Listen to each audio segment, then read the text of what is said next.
मोक्षमार्गस्य नेतारं वेत्तारं कर्मभुवतां ज्ञातारं विश्वतत्त्वानां वन्दे तद्गुणलब्धये। बोले देवादेव श्री महावीर भगवान की, बोले आचार्य पूज्यपाद स्वामी की, आचार्य उमा स्वामी महाराज की, आचार्य गुरुदेव भगवान श्री विद्यासागर जी महाराज की।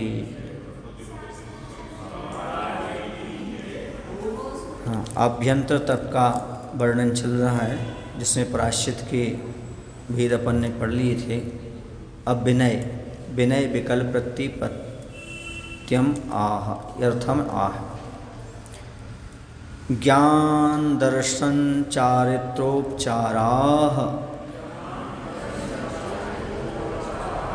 ये 9वें अध्याय का 23वां सूत्र है। सर्वासिद्धि प्रश्न नंबर 348। विनय के भेदों का ज्ञान कराने के लिए सूत्र कह रहे हैं। तो कह रहे ज्ञान विनय, दर्शन विनय, चारित्र विनय और उपचार विनय, यह 4 प्रकार का विनय है। अधिकार के अनुसार विनय इस पद का संबंध होता है। ज्ञान विनय, दर्शन विनय, चारित्र विनय और उपचार विनय। बहुत आदर के साथ मोक्ष के लिए ज्ञान का ग्रहण करना, उसका अभ्यास करना और स्मरण करना आदि ज्ञान विनय कहलाता है। बहुमान के साथ मोक्ष के लिए ज्ञान का ग्रहण करना, उसका अभ्यास करना और स्मरण करना, यानी याद आदि करना, ये भी ज्ञान विनय है। समझ गए? ज्ञान को ग्रहण करो, उसका अभ्यास करो, उसके साथ साथ स्मरण भी रखो, ये ज्ञान की विनय कहलाती है। ऐसा नहीं आगे पाठ पीछे सपाट, नहीं, इसको याद रखो, ये भी ज्ञान विनय कहलाती है।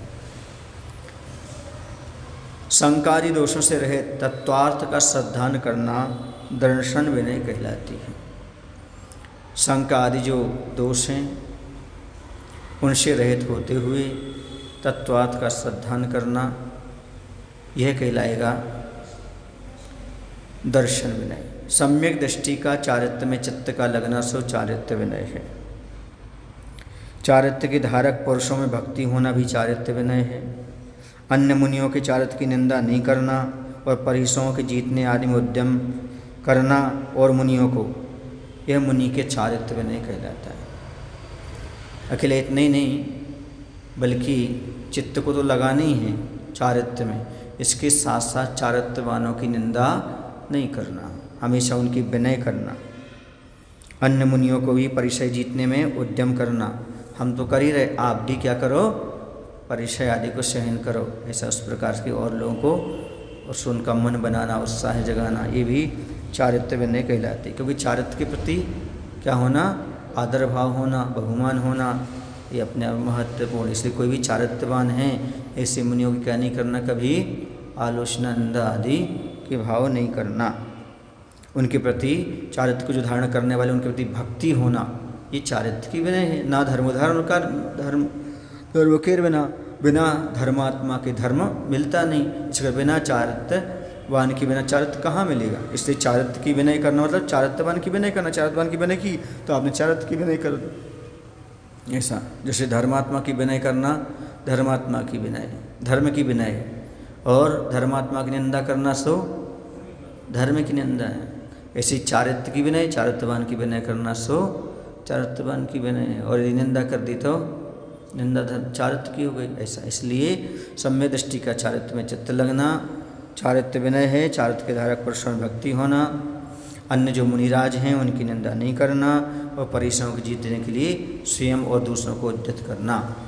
परिसहाय उरन तो, परिसहों के लिए अपना हृदय खोल देना चाहिए, ऐसा आया। उरन देन तो, अपना हृदय दे देना चाहिए, खोल देना चाहिए परिसरों को सहन करने के लिए। अब इसके बाद आता है उपचार विनय। आचार्य आदि के समक्ष आने पर खड़े हो जाना, उनके पीछे पीछे चलना और नमस्कार करना आदि उपचार विनय है। तथा उनके परोक्ष में भी काय वचन और मन से नमस्कार करना, उनके गुणों का कीर्तन करना और स्मरण करना आदि उपचार विनय कहलाती। वो सामने नहीं हैं तो अभी उनकी विनय करना। जैसे उनके सामने तो आसन पर बैठते ही नहीं है, सिंहासन पर, लेकिन परोक्ष में भी सिंहासन पर नहीं बैठना। क्या नहीं करना? सिंहासन। जब अपने गुरु आचार्य हैं तो ना प्रत्यक्ष में आसन स्वीकार करना और ना परोक्ष में।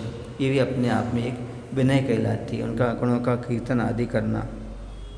समझ गए?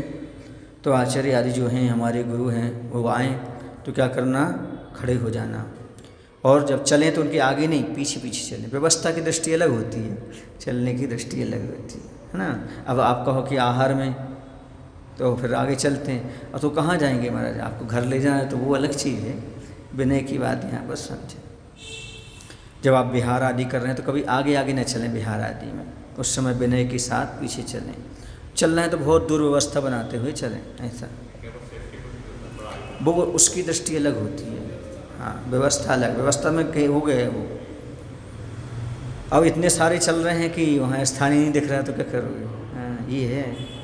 जहाँ व्यवस्था ही नहीं है, जंगल है, सीधा खुला हुआ चल रहा है, वहाँ पर भी लोग आगे आगे भागते हैं, वो गलत है ना उस समय। जहाँ शहर आदि में आए व्यवस्था करना अलग चीज़ होती है। ये उपचार बनाए, मन वचन काय से उनको नमस्कार आदि करना। यहाँ पर बताया गया है गुणी का विनय करना, उपचार विनय भी कहा है। आचार्य का कहना जो भी गुणवान हैं उनकी विनय करो, ये भी क्या कहलाता है? उपचार विनय कहलाती है। और धवला जी पुस्तक में तप विनय सहित विनय के 5 भेद ही कही है। तप भी विनय बताइए। तो धवला जी ग्रंथ में पहली पुस्तक में 98 पेज पर ये बताया है कि 5 प्रकार की विनय होती है। उन्होंने तप को भी विनय में दिया, तप की विनय करो। यहाँ कितने की हुई? 4 हुई। तो वहाँ पर 4 तो ये हैं ही, उपचार विनय तो है ही, लेकिन उसमें तप विनय भी है। ज्ञान, दर्शन, चारित्र, तप और उपचार, इस प्रकार से 5 प्रकार की विनय का उल्लेख वहाँ पर मिलता है। अब वैयावृत्ति तप के भेदों की बात करते हैं। ये विनय बहुत जरूरी है। विनय के बिना मोक्ष का द्वार खुलता नहीं। विनय मोक्ष का द्वार है। और आचार्य कुंद महाराज ने प्रवचन सार में जब साधु के उपकरण बताए तो उन्होंने ये विनय को भी उपकरण बताया। एक तो यथाजात दिगंबर मुद्रा है ना, फिर सूत्र का अध्ययन, गुरु वैनम, गुरु के वचन और विनय, ये 4 उन्होंने उपकरण बताए जो उपकार करने वाले हैं मोक्ष मार्ग के लिए। दिगंबर मुद्रा, सूत्र का अध्ययन, गुरु के वचन और विनय, ये बहुत अनिवार्य है। अब आगे कहते हैं आचार्योपाध्याय तपस्वी शैक्ष्य ग्लान गण कुल संघ साधु मनोज्ञानाम।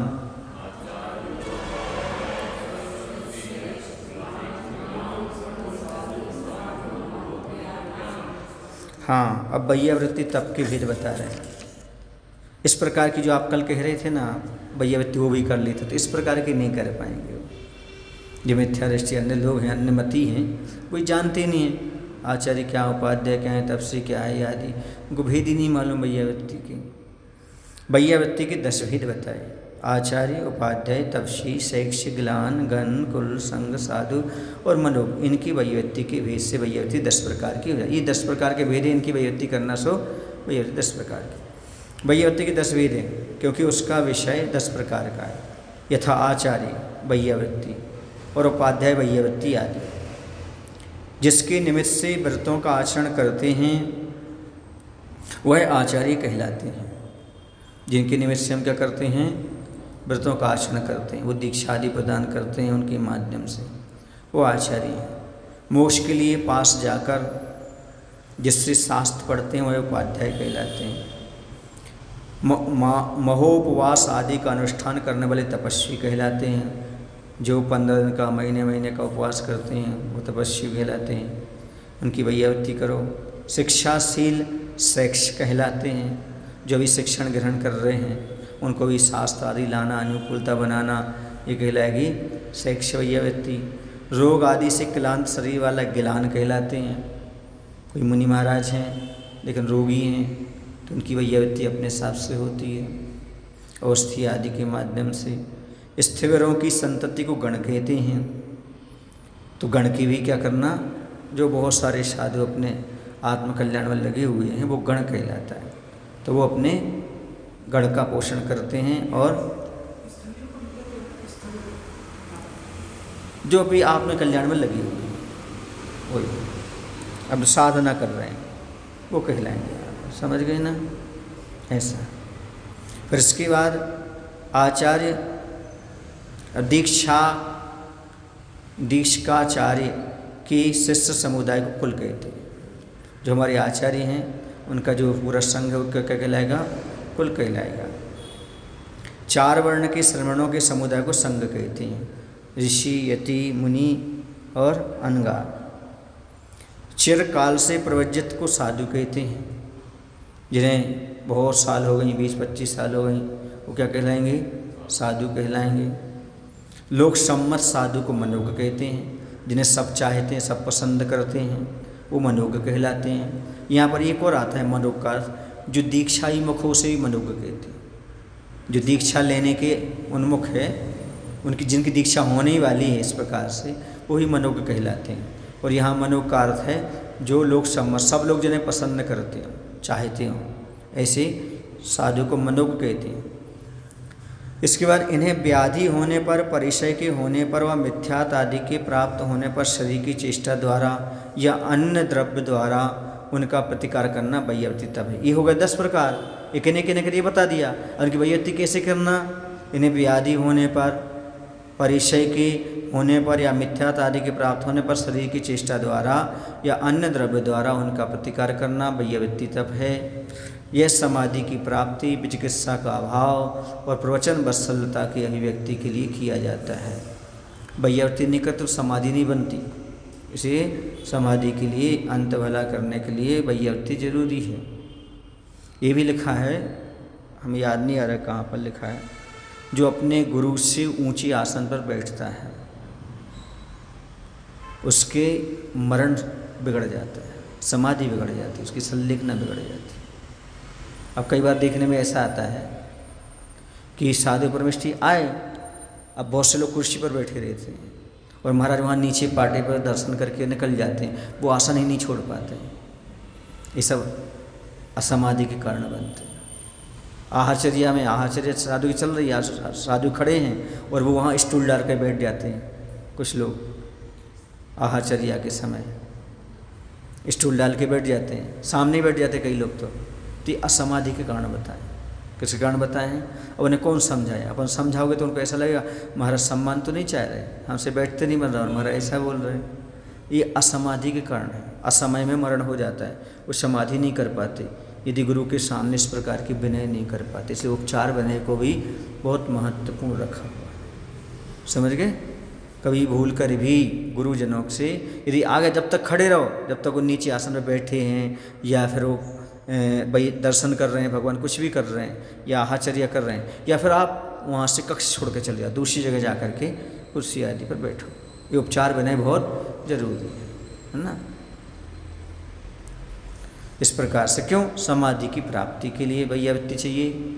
विचिकित्सा का अभाव, विचिकित्सा माने गिलानी, क्योंकि गिलानी कारण लोग वैयक्ति नहीं कर पाते हैं रोगी की आदि की, इसलिए आपको निर्चिकित्सा का पालन करना है। तो और प्रवचन वत्सलत, प्रवचन माने आचार्य उपाध्याय आदि को भी प्रवचन कहते हैं। तो उनके प्रति वात्सल्य की अभिव्यक्ति करना, क्या करना? ये वात्सल्य की अभिव्यक्ति करना। इसके लिए भी समाधि की प्राप्ति के लिए, निर्चिकित्सा का पालन करने के लिए और प्रवचन वत्सलत्व के लिए, जो कि तीर्थंकर प्रकृति, तीनों तीर्थंकर प्रकृति के बंध के कारण है। ऐसा वैयक्ति करने वाले, इसलिए वैयक्ति क्या है ना, किसके कारण में आता है? तीर्थंकर प्रकृति के आश्रय के कारण में आता है। इस प्रकार वैयक्ति अंतरंग तक में आता है। इस प्रकार आचार्य भगवंत की अलग होती है, उपाध्याय की अलग होती है, तपस्वी की अलग होती है, शैक्ष की अलग होती है। जो हाँ जिसकी जी जरूरत है उसकी पूर्ति करना, ऐसा। तो ये वैयक्ति करना बहुत जरूरी है, ऐसा। अब आगे चलते हैं। वैयक्ति के बाद ये 10 भेद हमने पढ़ लिए। इस प्रकार की वैयक्ति हर कोई नहीं कर पाता, जो करता है वो कल्याणकार, अपना कल्याण कर लेता है। अब स्वाध्याय, वाचना प्रच्छनानुप्रेक्षाम्नाय धर्मोपदेशा।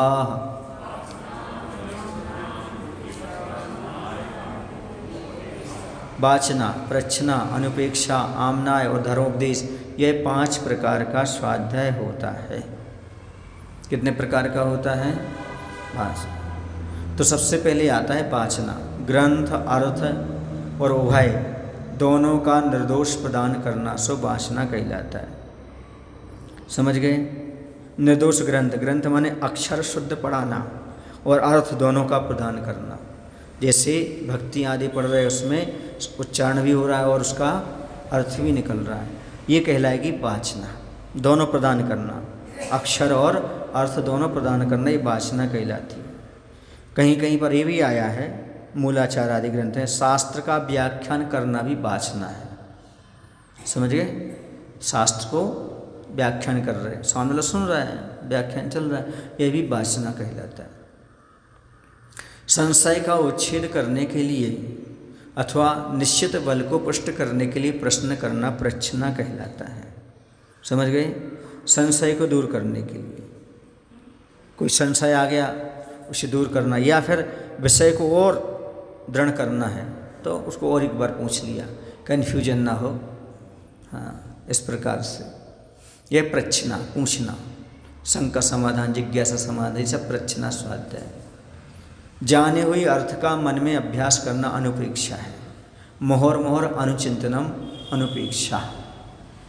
और आपने जो जान लिया अर्थ, उसका मन में क्या करना? अभ्यास चल रहा है। जानने के बाद अभ्यास करते रहें, अभ्यास करते रहें, बार बार चिंतन करते रहें उसका, ये अनुपेक्षा कहलाएगी। समझ गए? यहाँ पढ़ लिया, उसका चिंतन चल रहा है, चल रहा है, चल रहा है, वो भी स्वाध्याय चल रहा है। महाराज शांत बैठे हैं, वो चिंतन में है, ये कौन सा हो गया उनका? अनुपेक्षा नाम का स्वाध्याय चल रहा है। आंख बंद करके बैठ गए। अच्छा से ऐसे ही करते थे। कुंडलपुर में बहुत अति गर्मी रहती थी, बहुत गर्मी, तो अच्छा से पाटा छोड़ करके ज़मीन पर बैठ जाते थे। फिर वे बैठ करके दीवार की तरफ मुख करके बैठे रहते थे। अनुपेक्षा चलती रहती थी, चिंतन करते रहते थे, बैठे बैठे घंटों घंटों निकल जाते। किसी को देखते नहीं थे, किसी को आशीर्वाद नहीं, कुछ नहीं, अपने दीवार की तरफ बैठ के शांति से परिचय भी सहन हो रहा है और स्वाध्याय भी चल रहा है। ऐसे बैठे रहना, आँख बंद करके बैठे रहो, स्वाध्याय चल में कोई चिंतन करते रहो, मन में बैठ करके कोई चिंतन करते रहो। बाद में फिर उतार दो उसको, हाइको के रूप में, किसी के रूप में, इस प्रकार से उतर जाता है, वो बन जाता है। कितना अच्छा है स्वाध्याय, बिना शास्त्र के भी। इसके बाद उच्चारण की शुद्धि पूर्वक पाठ को पुनः पुनः दोहराना आमनाय है, यानी पाठ। आज जैसे कहते आजकल ये स्वाध्याय समाप्त सही हो गया, कोई पाठ ही नहीं करना चाहता, न द्रव्य संग्रह का करना चाहता है, न रत्नगण साहब का आचार्य करना चाहता है, कोई ये आमना स्वाध्याय नहीं करना चाहता है। पढ़ रहे हैं आप लोग, कर रहे हैं? हाँ, फिर बंद हो जाता है वो। तो स्वाध्याय भी होना चाहिए आपने, रोज एक पाठ करो कोई।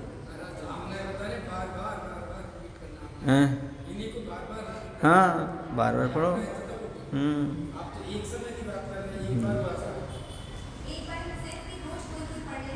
उच्चारण की शुद्धि पूर्वक पाठ को पुनः पुनः दोहराना आमनाय स्वाध्याय है। समझ गए? बार बार दोहराओ, क्या दिक्कत हो गई? पढ़ते रहो, दिन भर सापकाचार का पढ़ते रहो, पढ़ते रहो, याद भी हो जाएगा और स्वाध्याय भी हो जाएगा, स्मरण में भी आएगा। हाँ, कम से कम 24 घंटे एक बार तो करो। एक बार करना भी ठीक है, एक बार भी कर ले तो कोई बात नहीं। आचार्य के अनुसार पाठ को याद करना भी आमनाय कहलाता है, क्योंकि बार बार हो ही जाएगा। जब याद करोगे तो बार बार एक दो बार पढ़ना नहीं पड़ेगा उसको, तो अपने आप आमनाय स्वाध्याय हो जाएगा। याद करने से आमनाय स्वाध्याय हो जाता है और आमनाय स्वाध्याय करने से याद हो जाता है। समझ गए? दोनों एक चीज़ें एक दूसरे पर डिपेंड हो जाती है। यदि आप बार बार पढ़ेंगे तो याद हो जाएगा, और यदि आप याद करेंगे तो आमनाय स्वाध्याय हो जाएगा, ऐसा हो जाएगा। अब इसके बाद आता है धर्मोपदेश। धर्म कथा आदि का अनुष्ठान करना धर्मोपदेश कहलाता है। धर्म कथा आदि बोलना, पढ़ना, ये आत्मकल्याण के लिए मिथ्या मार्ग और संदेह को दूर करने के लिए, पदार्थों का स्वरूप श्रोताओं में रत्नत्रय की प्राप्ति के लिए धर्म का उपदेश देना धर्मोपदेश कहलाता है।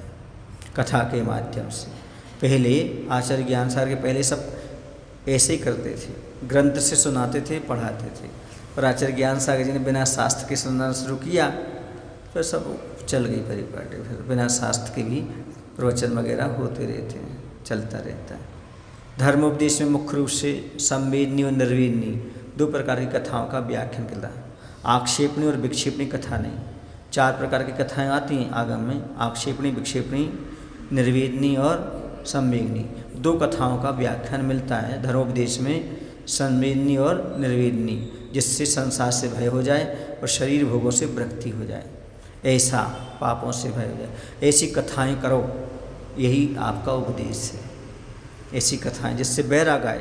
जैसे आज चली कथा, कैसी चली? बैराग कथा चली, बैराग के लिए।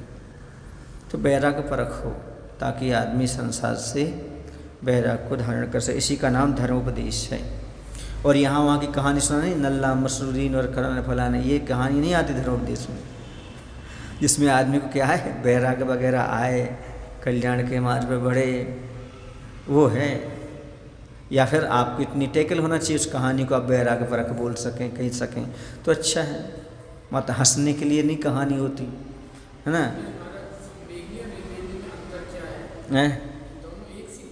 नहीं। निर्वेद माने होता है हमें जिस चीज़ से आसक्ति वो छूट जाना, और संवेग नहीं, संवेग का अर्थ है पाप से और संसार से भय होना, धर्मात्म से प्रेम होना, ये दोनों रहते हैं संवेग में। और निर्वेग में संसार सारी भोगों से दूर हटना, विरक्ति रूप रहती है।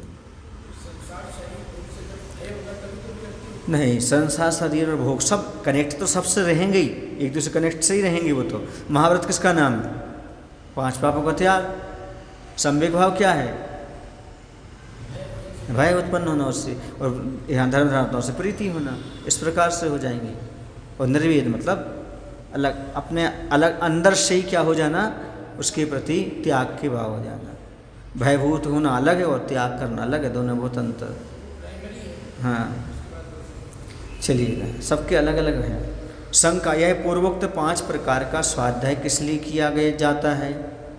समाधान, प्रज्ञा में अतिशय लाने के लिए, आपकी बुद्धि प्रखर हो जाए, अध्यवसाय को प्रशस्त करने के, इससे ही प्रभावना होती है।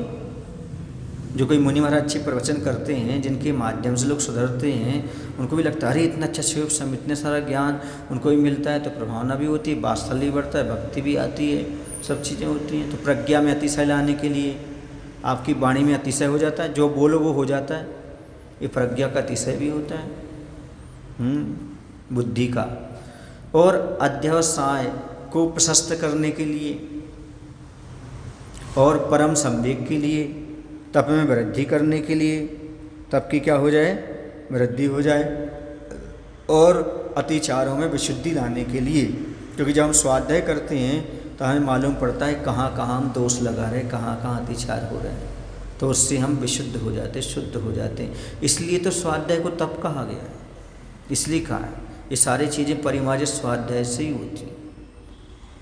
एक बार किसी ने आचार्य को आलोचनात्मक पक्ष रखा और कहा सही आचार्य आजकल ऐसी विडम्बनाएँ होती जा रही हैं, संघों में ऐसा हो रहा है, वैसा हो रहा है। अन्य बात की तो आचार्य ने एक ही बात कही, स्वाध्याय का भाव।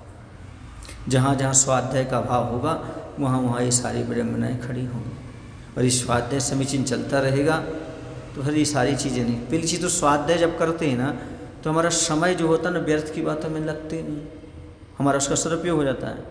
और स्वाध्याय नहीं करेंगे तो फिर तो भी कथा में जाएंगे, यहाँ वहाँ की बातें फिर तो होंगी, क्योंकि श्रावक और साधु जब मिल जाए फिर तो मात्र एक ही चीज़ चलती वहाँ। तो पंचम काल में काय की चीज़ चलना है, संस्मरण, हाँ पिंड प्रकरण चलेगा। फिर तो पिंड प्रकरण माने भोजन की चर्चा है, यही चलेगी। महाराज हमारा चौका लग रहा है, आवाज़ आइए हमें ऐसा करने हैं, वो करने, आज तुम्हें जो ना चलाओ तो जो बना दीजिए, ऐसी काई नहीं बनाओ तो तुमने नहीं, ऐसे नहीं, ऐसा करना चाहिए, ये चर्चाएँ चलेंगी। फिर तो आपने हमसे आहार कह नहीं लिया, उनसे ज़्यादा ले लिए, उनके यहाँ पहले पड़गान हो गया, हमारे यहाँ नहीं हुआ, ये चर्चाएँ करेगा साहब। उसके बाद है क्या मैटर ही नहीं है उसके पास बात करने के लिए, समझ गए। इसलिए उन्हें भी लगाए रहो और खुद भी लगे रहो किसमें, स्वाध्याय में, ताकि वो समय ही न मिल पाए उनके लिए। आकर वो बैठ भी जाए तो अपना लेखन करते रहो, अपना और काम करते रहो, बैठे रहेंगे, अपने आप देखेंगे महाराज बात नहीं कर रहे, उठ के चले जाएंगे। समझ गए? तो इस प्रकार के स्वाध्याय बहुत बड़ा तप है बहुत सी चीज़ों से बचने के लिए। हाँ, वो तो आप लोग बोलते ही हैं, लेकिन तप क्यों है ये बता रहा हूँ। स्वाध्याय परमो तप तो बोलते हैं, लेकिन क्यों है ये कह रहे हैं। वो गृहस्थ के लिए आवश्यक में रखा स्वाध्याय, इसके लिए रखा, आवश्यक के लिए स्वाध्याय रखा है। ऐसा ये कमी है श्वेतांबरों में। श्वेतांबर में गुरुमुख से सुना जाता है, स्वाध्याय नहीं, सामायिक पर जोर दिया जाता है। पाठ वगैरह तो करते हैं वो, लेकिन वो और ग्रंथ का स्वाध्यायवादी नहीं करते। वो जो पाठ उन्होंने बता दी वो कर लिया, जो उनके मुनियों ने वर्तमान लिख दिया वो स्वाध्याय करते हैं, बाकी मेन ग्रंथ नहीं छूते वो लोग, कल्प सूत्र वगैरह ये सब। और कुछ तो होगा इसमें, कुछ ने कर लिया तो बहुत सारे बदल गए। हाँ, फिर कोई ने सारा मालूम पड़ गई क्या है कैसा है ऐसे बता। हाँ, भावनगर साइड से। हाँ, प्रतिक्रमण बताते हैं, सामायिक बताते हैं, उन लोग गिनती लगती, इतनी सामायिक कर ली, इतनी सामायिक कर ली। सामायिक और प्रतिक्रमण दो पर चीज़ बहुत चलता है उनका, दो चीज़ें बहुत बताई जाती हैं। अपने यहाँ इन दो की कमी है। स्वाध्याय तो होता है पर प्रतिक्रमण और आमनाय स्वाध्याय नहीं होता, प्रतिक्रमण नहीं होता और सामायिक कम होती है, जबकि वहाँ सामायिक ज़्यादा है और प्रतिक्रमण ज़्यादा है और बहुत ज़्यादा होता है। ऐसे वो मालाओं की संख्याएँ रहती हैं उनकी, करोड़ों की मालाएं फेरते हैं वो, ये संकल्प करते हैं। इसके साथ साथ सामायिक चलती है उनकी तीनों टाइम की। हम जहाँ कहीं बिहार करके आते रास्ते में, तो रास्ते में बाबा जी ये कमरा है ना, ये हमारा स्वाध्याय कक्ष है, ये नहीं हमारा सामायिक कक्ष है, ये हमारा प्रतिक्रमण कक्ष है। वो सब बताएंगे, श्वेतांबर बंधु जहाँ धर्मशाला में रखो वो बताते हैं। और वहाँ एक तो सामायिक करते मिलेंगे ही आपको, उनके जो स्थानक वगैरह रहते हैं ना, धर्मशालाएँ रहती हैं, उसमें वो प्रतिक्रमण करते मिलेंगे, सामायिक करते ही मिलेंगे बहुत सारे। आकर के वहाँ पहले से बैठ जाते, उनकी सारी वो रजुहरण जैसी रहता ना, वो ऐसा कपड़े की वो भी पीछे जैसे लिए रहेंगे, मुँह पट्टी, कुछ बांधे रहते कुछ नहीं बांधे रहते, उनका गलीचा रहता है, और वहाँ जाकर बैठ जाएंगे, अपना करते रहते। सावक भी जैसे साधु रहते हैं, सावक भी को बहुत सारे बैठ जाते हैं वहाँ पर करते रहते हैं ऐसा।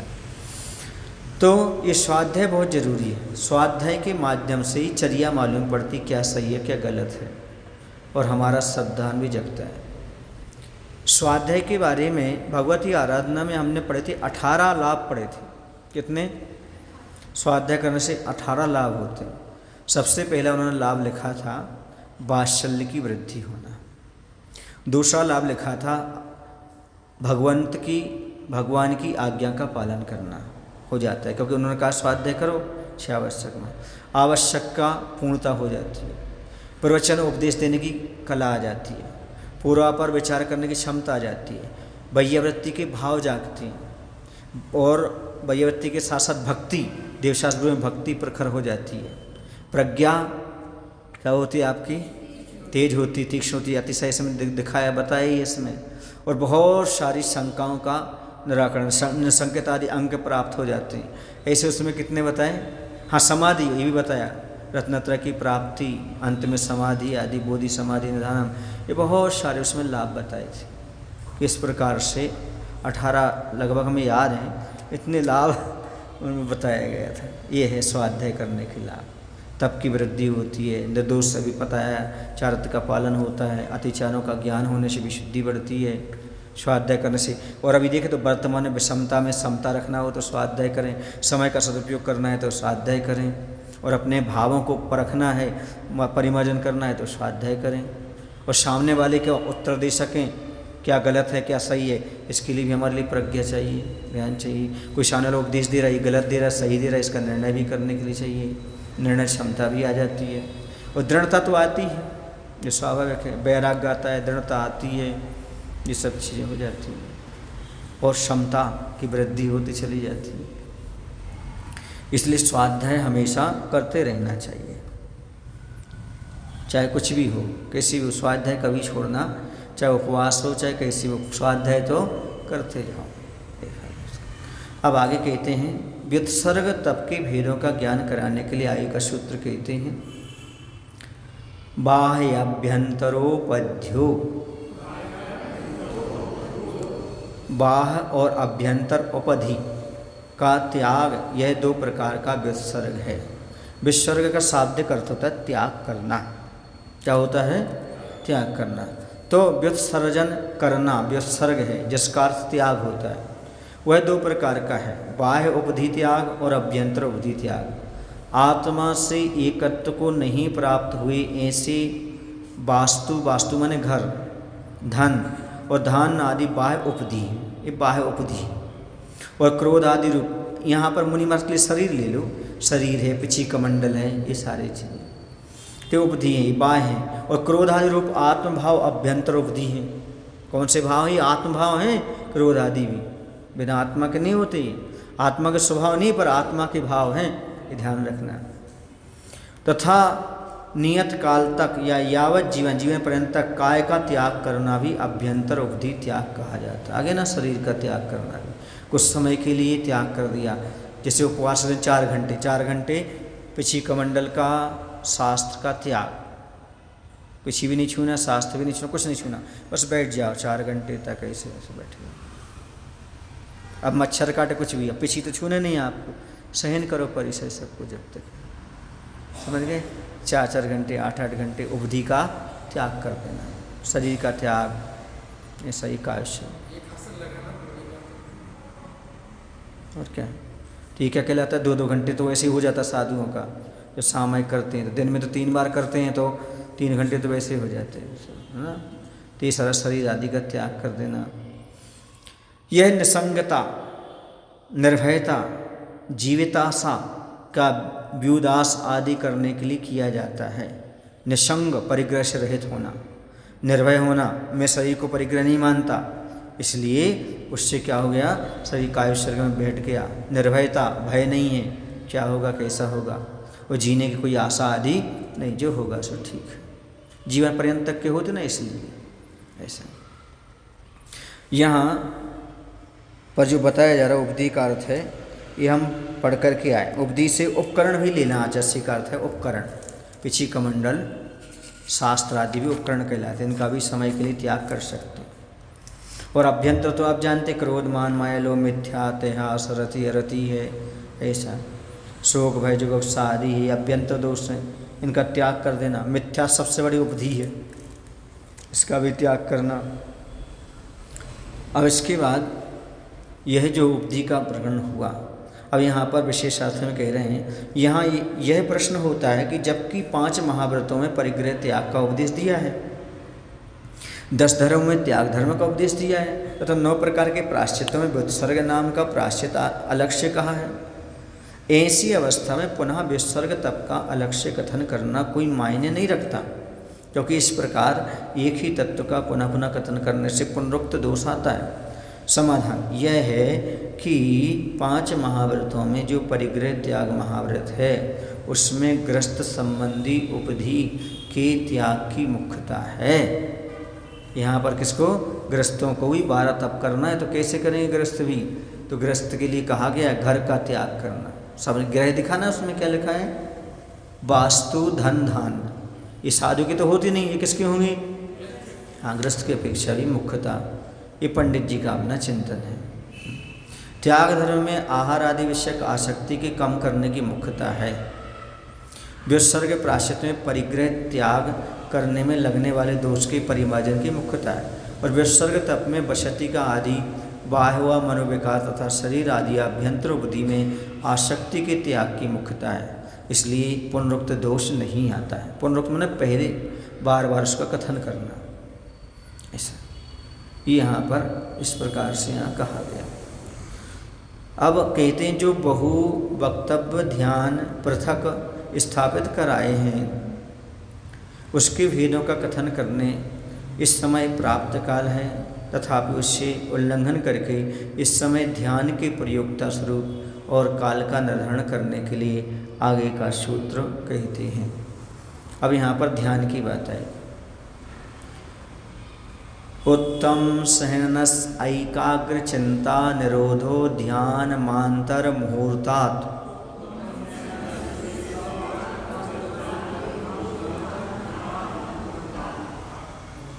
उत्तम सहनन वाले के चित्त को अन्य विकल्पों से हटाकर एक ही अर्थ में लगाना ध्यान कहलाता है। यह ध्यान अंतर्मुहूर्तक होता है।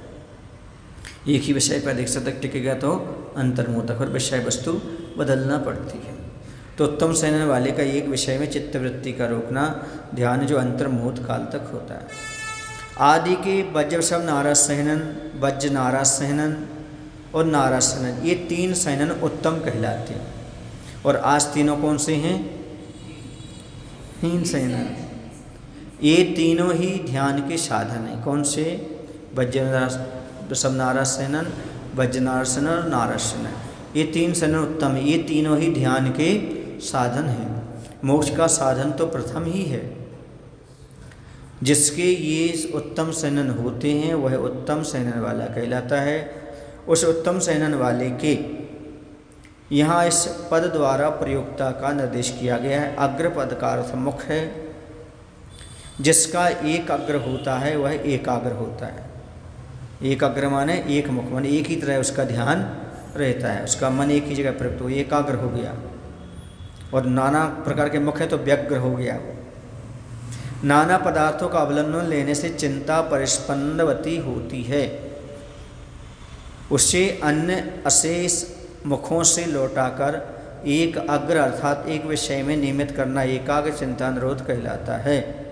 इस द्वारा ध्यान का स्वरूप कहा गया। मुहूर्त यह काल का विवक्षित परिमाण है। जो मुहूर्त के भीतर होता है वह अंतर्मुहूर्त कहलाता है। अंतर्मुहूर्त काल तक इस पद द्वारा काल की अवधि की गई है। इतने काल के बाद एकाग्र चिंता दुर्धर होती है।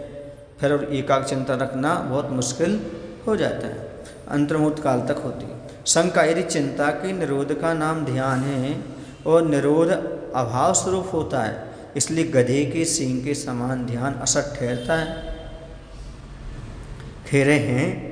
यदि चिंता के निरोध का नाम ध्यान है और निरोध अभाव स्वरूप है, वो तो पहले उसको रोक दिया, निरोध कर दिया, इसलिए गधे के सींग के समान हो गया। ध्यान क्या चीज़ है?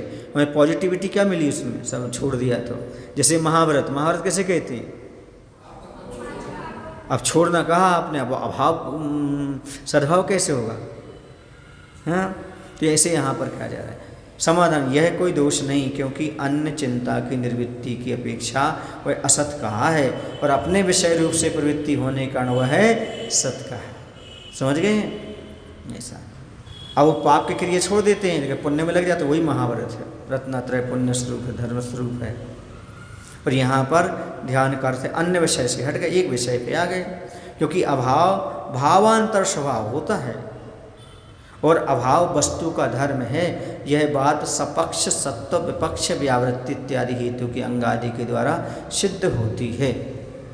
अथवा यह निरोध शब्द निरोधन निरोधा इस प्रकार भाव साधन नहीं है तो क्या है? निरुध्यतः इति निरोधा, जो रोका जाता है इस प्रकार कर्म साधन है। कैसा है ये? भाव साधन नहीं, कर्म साधन है। हाँ, क्रिया रूप करने में चिंता का जो निरोध हुआ है चिंता निरोध है। आशा यह है कि निश्चल अग्नि शिखा के समान निश्चल रूप से अवभासमान ज्ञान ही ध्यान है। वह अभाव नहीं हुआ, जो चंचल हो रही थी वो शिखा, उसको एकाग्र कर दिया। समझ गए ना? इसको जो कर्म था वो कर्म शब्द के भाव तो उसका जो कहते हैं, अर्थात वो जो लो है, लो तो है ही, उसकी चंचलता समाप्त हो गई। बस वैसे ही आप लोग जो है ना मन को वश में करना चाहते, मन में आपका कहीं वश में नहीं हो सकता। गृहस्थों का मन वश में नहीं करना, मन को ले जाना है, बस परिवर्तन करना। जो आत्रो ध्यान में लगा है वो धर्म ध्यान में लगाना है, क्योंकि मन तो भूत है, वो बिना भागे रह नहीं सकता, उसका स्वभाव भागना है। आप रोक ही नहीं सकते मन को। जो मन को रोकने बैठते वो संभव नहीं। जैसे ध्यान में बैठ गए, उनका मन रोकेगा ही नहीं, तो क्या करो? जो पंच में लगा वो पंच परमेश्वर लगा रहे हो, नमो हरिहर ताड़ा नमो सिद्ध, उसमें लग जाएगा। इसलिए परिवर्तन करना है मन को, ना कि मन को आपके लिए रोकना है। मन को आप रोक ही नहीं सकते। हाँ, अन्य जगह से रोककर एक जगह लगाना है, बस एक मुख कर दो उसका। बहुत सारे मुख हैं उसके, यहाँ भी यहाँ भी यहाँ भी, वहाँ नहीं, एक जगह करने का काम करो, तब वह आपका सही ध्यान कहलाता है। समझ गए? यहाँ पर इतना ध्यान का प्रकरण हुआ। आगे उसके वेद चलेंगे। बोले महावीर भगवान की जय। आज चलो विद्यासागर जी महाराज की।